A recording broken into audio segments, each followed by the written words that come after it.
the highlight of most people's Apple September event is the new iPad mini. Although the new iPad mini absolutely destroys the value of the iPad Air, which is amazing, guys. It's astounding. It's like the new iPad mini got a huge update, and it's the biggest thing that happened at the September event. So it has the iPad Pro design language with the thin bezels and the full screen display, which is amazing. It's like iPad Pro 12.9 inch and USB-C, USB Type-C. It's USB 3.1 Gen 2, which is the up to 5 gigabytes per second speed, which is great. So you can do video editing directly off of it in LumaFusion and other things like that. And you won't need a Apple Camera Connection Kit adapter with the Lightning thing because it's USB-C, guys, and you can connect it with all your USB-C things. I'll have all the affiliated things that we talk about linked in the video description. And it has the second generation Apple Pencil support, which is super exciting because that one has the double tap gesture, and that one's amazing. I really like it. It's great for Photoshop and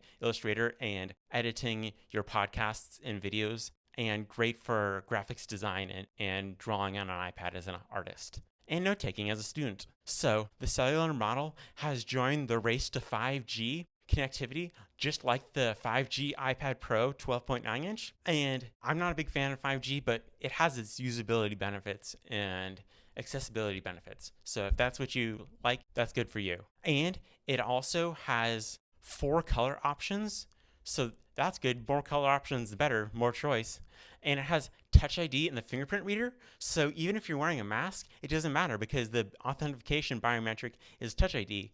So it might be an issue if it's wintertime, you're wearing gloves. But right now during COVID, that's amazing. And just like in the iPad Air, although the new iPad mini absolutely destroys the value of the iPad Air because it takes basically everything that was good in the iPad Air and puts it in an iPad mini for much less cost. You're probably wondering how much this is going to cost. It starts at $499 and goes up from there. Although if you're a student, you can get a discount on it. So if you're interested in the iPad mini and iPad productivity, I'm going to have a review and unboxing and all sorts of videos on that. So stay tuned. If you're interested, click subscribe and tap the bell icon so you don't miss any of those videos. Like it if you liked it because it really does help. And if you want more interesting iPad and iPhone content, check out one of these videos.